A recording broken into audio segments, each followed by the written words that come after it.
Assalamualaikum warahmatullahi wabarakatuh. Salam SHMH Sinau Hukum, Melek Hukum.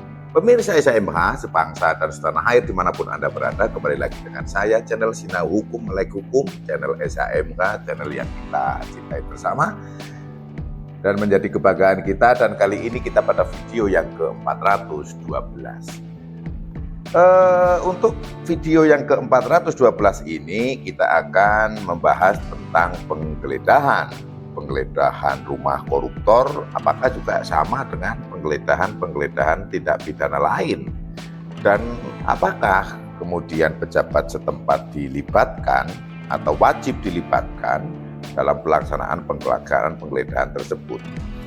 Jadi untuk saat ini kan meriah itu ya, pemberitaan tentang korupsi 270 triliun, dan yang gak kalah serunya itu juga tentang pemerintahan rangkaian tindakan-tindakan yang dilakukan oleh aparatur penegak hukum. Dalam hal ini adalah penyidik yang menangani, di mana juga melakukan penggeledahan termasuk rumah-rumahan. Kemudian apakah ada aturan tertentu atau aturannya apa sih yang mengatur tentang penggeledahan yang dilakukan oleh mereka, sebagaimana bahwa penegak hukum, penyidik dalam hal ini tidak bisa sembarangan juga melakukan penggeledahan, tidak asal semaunya sendiri. Karena apa? Penggeledahan itu juga walaupun itu tersangka, apalagi yang saksi ya, apalagi yang masyarakat biasa, dan penggeledahan itu kan merupakan sesuatu yang memasuki milik orang lain, dan milik orang lain itu sebetulnya juga dilindungi hak-haknya. Jangan sampai juga pelaksanaan penegakan hukum itu melanggar hak-hak orang lain atau hak-hak asasi orang lain. Kemudian secara umum untuk aturan itu ada di Undang-Undang Nomor 8 Tahun 1981 atau KUHP yang mengatur bagaimana sih penyidik ini melakukan penggeledahan. Jadi pemirsa SHMH, tidak sembarangan penyidik melakukan penggeledahan, tidak sembarangan. Ada aturan-aturan tertentu. Nah, ini yang ingin SHMH sampaikan, sehingga tidak hanya heboh berita penggeledahannya saja oleh permukaannya, tapi apa toh yang harus dipenuhi, apa toh langkah-langkahnya yang harus dipenuhi, dan itu aturannya ada di Undang-Undang Nomor 8 Tahun 1981 tentang KUHP. Aturannya ada di situ. Dalam artian ini, KUHP itu disebut juga dengan hukum acara pidana secara umum. Kenapa? Sebab ada hukum acara pidana yang khusus, di mana letaknya? Di undang-undang khusus yang mengaturnya. Jadi ada undang-undang khusus yang mengatur tentang tata cara beracara. Namun kalau KUHP adalah umumnya, generalnya. Bahwa rekan-rekan SHMH sebangsa dan setanah air, bahwa definisi dari penggeledahan itu terdapat pada pasal 1 angka 17 Undang-Undang Nomor 8 Tahun 1981, bunyinya demikian. Penggeledahan rumah adalah tindakan penyidik untuk memasuki rumah tempat tinggal dan tempat tertutup lainnya untuk melakukan tindakan pemeriksaan dan atau penyitaan dan atau penangkapan dalam hal dan menurut cara yang diatur di dalam undang-undang. Di dalam undang-undang titik. Bukan di dalam undang-undang ini. Undang-undang ini berarti KUHP. Berarti KUHP membuka kemungkinan ada undang-undang lain yang bisa mengatur bagaimana tata cara melakukan penggeledahan rumah. Di sini adalah penggeledahan rumah yang saya angkat, sebab penggeledahan itu ada penggeledahan pakaian, ada penggeledahan badan, ada penggeledahan alat transportasi kendaraan. Untuk yang lain kita kesampingkan dulu, kita bahas di video yang lain, namun ini adalah masuk ke penggeledahan rumah. Selanjutnya diatur di dalam pasal 32 Kitab Undang-Undang Hukum Acara Pidana Undang-Undang Nomor 8 Tahun 1981 berbunyi demikian. Untuk kepentingan penyidikan, penyidik dapat melakukan penggeledahan rumah atau penggeledahan pakaian atau penggeledahan badan menurut tata cara yang ditentukan dalam undang-undang ini. Nah, ini ada kata-kata ini. Jadi untuk melakukan penggeledahan rumah, penggeledahan pakaian atau penggeledahan badan yang seperti yang saya sampaikan tadi di depan, Bapak itu mengikuti KUHP. Lanjut di pasal 33 ayat 1. Dengan surat izin Ketua Pengadilan Negeri setempat penyidik dalam melakukan penyidikan dapat mengadakan penggeledahan rumah yang diperlukan. Nah, ini saya akan mengulangi lagi. Rekan-rekan pasti akan ada dua pertanyaan. Ya. Ayat 1. Dengan surat izin Ketua Pengadilan Negeri setempat penyidik dalam melakukan penyidikan dapat mengadakan penggeledahan rumah yang diperlukan. Dengan surat izin Ketua Pengadilan Negeri, itu paham, oh berarti mengajukan permohonan kepada Ketua Pengadilan Negeri, kemudian akan mendapatkan izin. Cuman ada kata-kata dua ini loh. Dengan surat izin Ketua Pengadilan Negeri setempat penyidik dalam, nah ini setempatnya itu setempat apa? Apakah setempat penyidik yang kantornya penyidik atau setempat yang akan digeledah? Misalnya penyidiknya di Kabupaten A yang akan digeledah di Kabupaten B. Nah ini setempat dengan TKP yang sasaran yang akan digeledah atau setempat penyidiknya. Nah, untuk pemahaman ini adalah surat izin dari Ketua Pengadilan Negeri di mana penyidik itu berkantor. Contoh, penyidik itu berkantor di Kabupaten A, maka penyidik ini mengajukan permohonan kepada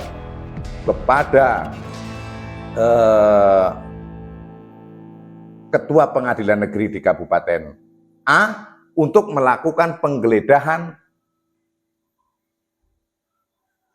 lokasi di Kabupaten B. Metodenya adalah seperti itu, dan inilah makna yang diatur di dalam pasal 33 itu. Kemudian nanti pada saat melakukan penggeledahan di Kabupaten B, Ketua Pengadilan Negeri di Kabupaten B itu harus dilaporkan. Jadi penerbitannya di A, yang mengizinkan A, kemudian dilaporkan pada saat pelaksanaan penggeledahan. Maka dari itu, apakah pejabat-pejabat setempat terlibat? Nah, inilah maksud dari yang ingin saya sampaikan. Sehingga penggeledahan itu tidak semaunya. Penyidik di Kabupaten A ini, wes geledah, pokoknya mau di mana, nggak bisa. Dengan surat izin Ketua Pengadilan Negeri, harus ada surat izin. Tentunya juga ada surat izin, itu berarti ada permohonan dari penyidik. Jadi penyidik mengajukan permohonan dulu untuk melakukan penggeledahan. Dan dalam rangka apa ini? Dalam rangka tahapan penyidikan. Sehingga di dalam tahapan-tahapan yang terkait dengan penyelidikan tidak diatur di dalam KUHP. KUHP tidak mengatur itu. Kemudian yang selanjutnya, dalam hal yang diperlukan atas perintah tertulis dari penyidik, petugas kepolisian negara Republik Indonesia dapat memasuki rumah. Jadi begini, pasal ini muncul pada tahun 1981. Tentunya di situ alat penegak hukumnya belum sebanyak ini yang memiliki kewenangan penyidikan, sebagaimana kemarin saya sampaikan di video ke-411. Dulu ya memang hanya polisi yang menyidik, Polri, jaksa yang menuntut, pengadilan yang menghakimi. Makanya wajar kalau muncul pasal ini, sehingga yang muncul di dalam KUHP adalah kalimat-kalimatnya adalah petugas kepolisian negara Republik Indonesia, satu-satunya lembaga yang saat itu ada dan menyebar bisa sampai ke lini paling bawah di negara Kesatuan Republik Indonesia. Yang lain nggak ada, belum ada. Dalam hal diperlukan atas perintah tertulis dari penyidik, petugas kepolisian negara Republik Indonesia dapat memasuki rumah. Harus ada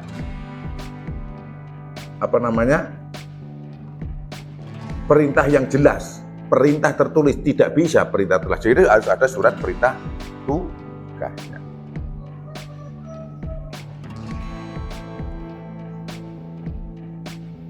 Kemudian setiap kali memasuki rumah harus disaksikan oleh 2 orang saksi dalam hal tersangka atau penghuni. Saya ulangi ayat 3. Setiap kali memasuki rumah harus disaksikan oleh 2 orang saksi dalam hal tersangka atau penghuni rumah menyetujui. Ini clue-nya di sini adalah 2 orang saksi. Pada saat akan menggeledah sebuah rumah ada 2 kemungkinan.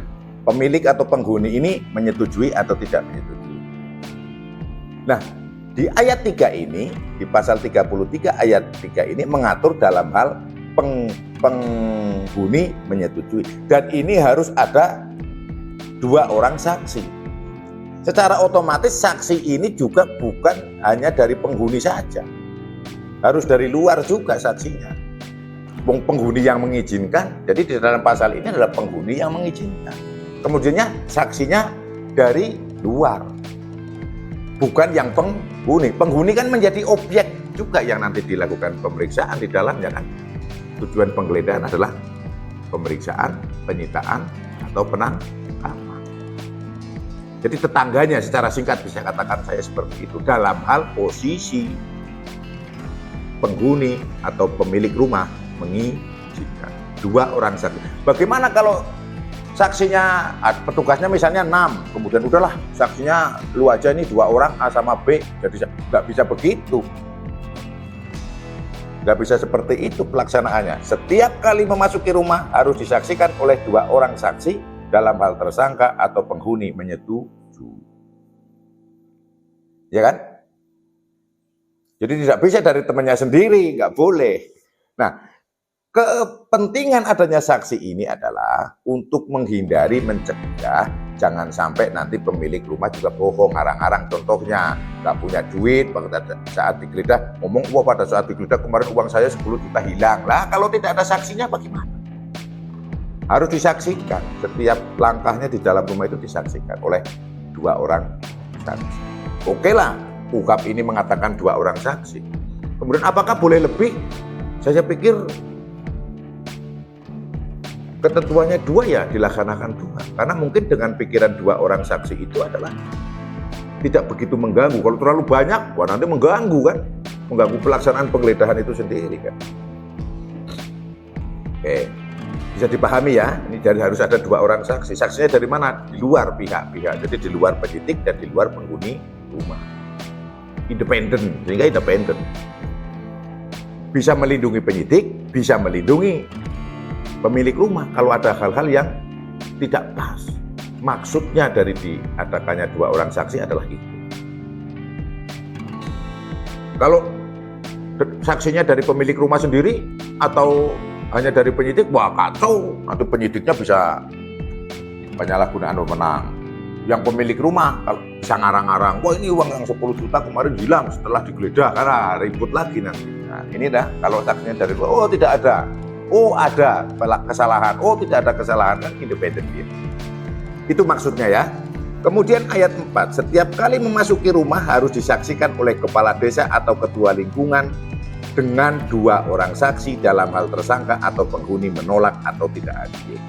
Nah, dalam hal kondisi yang rumah itu tidak ada pemiliknya, tidak hadir, atau si pemilik ini menolak, ya kan, tidak boleh dilakukan penggeledahan, maka yang terlibat dalam kegiatan penggeledahan itu bertambah. Selain 2 orang saksi, maka ditambah dengan kepala desa atau ketua lingkungan. Ketua lingkungan ya macam-macam, ada RT, ada RW, ada kepala dukuh, ada kepala kampung. Ya silahkan, itu di daerah masing-masing bisanya biasa ada perbedaan penyebutan. Atau tokoh-tokoh perangkat desa pun itu bisa saja. Walaupun di dalam UKAP itu ditulis dengan ketua lingkungan dan 2 orang saksi, berarti 3 ini. Dalam kondisi pemilik rumah ini menolak, tidak diizinkan, bukan berarti penggeledahan itu tidak jadi dilaksanakan. Nah, kalau tidak jadi dilaksanakan ya lemah sekali hukum ini. Wah saya nggak boleh, rumah saya digeledah, terus balik, lemah sekali penyidiknya kalau begitu. Maka dilindungi oleh KUHAP supaya tidak lemah. Kan penyidik itu alat alat negara. Dalam hal ini penyidik kan tidak bertindak sebagai diri pribadi, dia sebagai negara, alat negara penegak hukum.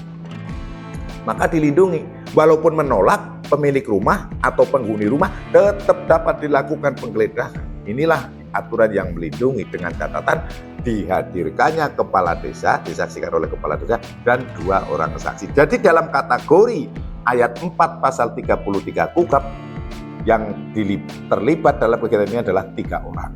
2 orang saksi, 1 kepala desa atau kepala lingkungan. Bisa dipahami ya sampai di sini nggih? Bisa dipahami kan? Nah, kemudian ada kewajiban yang harus dilakukan oleh penyidik setelah melakukan penggeledahan, yaitu diatur di dalam ayat 5 pasal 33. Dalam waktu 2 hari setelah memasuki dan atau menggeledah rumah harus dibuat suatu berita acara dan turunannya disampaikan kepada pemilik atau penghuni rumah yang bersaksi. Dalam waktu 2 hari maksimal di sini sudah ada berita acara yang pemilik rumah atau penghuni rumah diberikan turunannya. Kenapa kok diberikan turunannya? Untuk kunci, untuk sebagai data bahwa kemarin yang dilakukan penggeledahan hari A, hari H, jam D sampai jam sekian, yang ditemukan ABCD, kemudian yang dilakukan pemeriksaan si AB, kemudian yang dilakukan penyitaan barang berupa 1, 2, 3, 4, semua jelas. Terjadi transparansi. Sehingga tidak ada kemelut-kemelut, ribut-ribut setelah dilakukan penggeledahan, karena sudah jelas mulai dari awal ada saksinya, barang seperti ini, kemudian barang apa yang disaksi, yang disita, sebelum disita kan barang ditunjukkan dulu. Nah, suatu ketika akan saya bahas khusus tentang penyitaan setelah penggeledahan ini. Pasal 34 KUHP Undang-Undang Nomor 8 Tahun 1981. Dalam hal keadaan yang sangat perlu dan mendesak, bila mana penyidik harus segera bertindak dan tidak mungkin mendapatkan surat izin terlebih dahulu dengan tidak mengurangi ketentuan pasal 33 ayat 5, penyidik dapat melakukan penggeledahan titik 2. A. Pada halaman rumah tersangka bertempat tinggal, berdiam, atau ada dari yang atau apa yang ada di atasnya. B. Pada setiap tempat lain tersangka bertempat tinggal, berdiam, atau ada. C. Di tempat tindak pidana dilakukan yang terdapat bekasnya di tempat penginapan atau tempat umum lainnya. Saya akan menguraikan dalam keadaan yang sangat perlu dan mendesak. Di sini kata hubungnya adalah dan, sehingga harus benar-benar perlu dan benar-benar mendesak. Kenapa? Karena ada yang perlu tetapi tidak mendesak, namun ada juga yang mendesak sebetulnya tidak perlu, gitu kan? Maka di sini perlu diperhatikan clue-nya, kata kuncinya yang diatur di dalam pasal 34 itu adalah dalam keadaan yang sangat perlu dan mendesak. Contoh sebuah perampokan gitu aja lah. Begitu perampokan toko emas misalnya, pelaku tidak ketangkap pada hari itu, ya kan? Tidak ketangkap dari itu. Maka apa? Dan emas itu jangan sampai hilang lagi. Maka segera dapat saja dilakukan penggeledahan. Karena apa? Sangat perlu. Kalau tidak dilakukan cepat, nanti tersangkanya lari, barang buktinya bisa dibuang, dijual, kehilangan jejak juga nanti, ya kan? Maka untuk mensikapi keadaan-keadaan seperti itu, KUHP sudah melindungi juga langkah-langkah penyidik dalam keadaan yang sangat perlu dan mendesak, bila mana penyidik harus segera bertindak, karena harus segera bertindak dan tidak mungkin mendapatkan surat itu. Bagaimana baru 2 hari? Iya kalau hari kerja, kalau hari libur. Pengadilan negeri kan juga libur, nggak ada. Bagaimana itu kan? Maka ada perlindungannya di pasal 35. Jadi judulnya adalah tidak semuanya penggeledahan itu harus ada surat izin penggeledahan. Karena apa? Di pasal 34 izin penggeledahan dari Ketua Pengadilan Negeri. Karena apa? Dilindungi oleh pasal 34 ini dalam keadaan yang sangat perlu dan mendesak, bila mana penyidik harus segera bertindak dan tidak mungkin mendapatkan surat izin terlebih dahulu dengan tidak mengurangi ketentuan bla bla bla bla, dapat melakukan penggeledahan. Oke? Ya kan? Ayat 2-nya, dalam hal penyidik melakukan penggeledahan seperti dimaksud dalam ayat 1, penyidik tidak diperkenankan memeriksa atau menyita surat, buku, dan tulisan lain yang tidak merupakan benda yang berhubungan dengan tindak pidana yang bersangkutan, kecuali benda yang berhubungan dengan tindak pidana yang bersangkutan atau diduga telah dipergunakan untuk melakukan tindak pidana tersebut dan atau untuk itu wajib segera melaporkan kepada Ketua Pengadilan Negeri setempat guna memperoleh persetujuannya. Jadi setelah melakukan penggeledahan yang tadi, karena tidak menggunakan surat izin dari Ketua Pengadilan, maka setelah melakukan penggeledahan wajib melaporkan kepada Pengadilan Negeri setempat. Nah, kalau yang ini di mana laporannya, kan gitu. Laporannya setempat berarti setempat di mana tempat penggeledahan. Kabupaten A menggeledah, penyidik Kabupaten A menggeledah di Kabupaten B. Maka setelah melakukan penggeledahan yang metodenya diatur di pasal 34 KUHP ini, maka setelah melakukan penggeledahan dengan adanya saksi-saksi dan sebagainya itu tadi, kemudian hasilnya dilaporkan kepada Ketua Pengadilan Negeri B. Inilah pelaksanaan penggeledahan untuk mendapatkan persetujuan. Jadi penyidik kemarin sudah melakukan penggeledahan, Ketua Pengadilan Negeri menyetujui pelaksanaan itu. Sehingga apa? Kegiatan si penyidik terlindungi.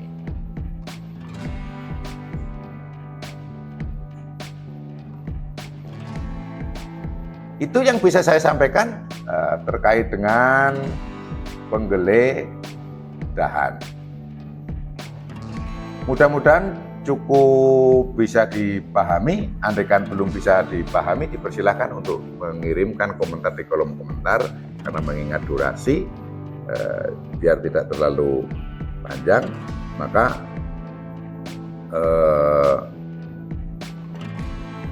bisa ditanyakan di kolom komentar, kemudian kita bahas bersama-sama. Untuk lebih mudahnya memahami yang pasal 34 akan saya baca sekali lagi. Dalam hal keadaan yang sangat perlu yang mendesak, bila mana penyidik harus segera bertindak dan tidak mungkin untuk mendapatkan surat izin terlebih dahulu dengan tidak mengurangi ketentuan pasal 33 ayat 5, penyidik dapat melakukan penggeledahan. Nah, itu yang bisa saya sampaikan. Apabila ada salah kata, salah ucap, mohon dimaafkan dan dimaklumi. Intinya adalah dalam penggeledahan yang diatur di dalam KUHP adalah melibatkan pejabat-pejabat setempat. Tidak boleh sembunyi. Mau tindak pidana koruptor, mau tindak pidana perjudian, mau tindak pidana penipuan, secara umum diatur sama di dalam Undang-Undang Nomor 8 Tahun 1981 tentang KUHP. Salam SMH, Sina Hukum, Melek Hukum. Wassalamualaikum warahmatullahi wabarakatuh. Terima kasih.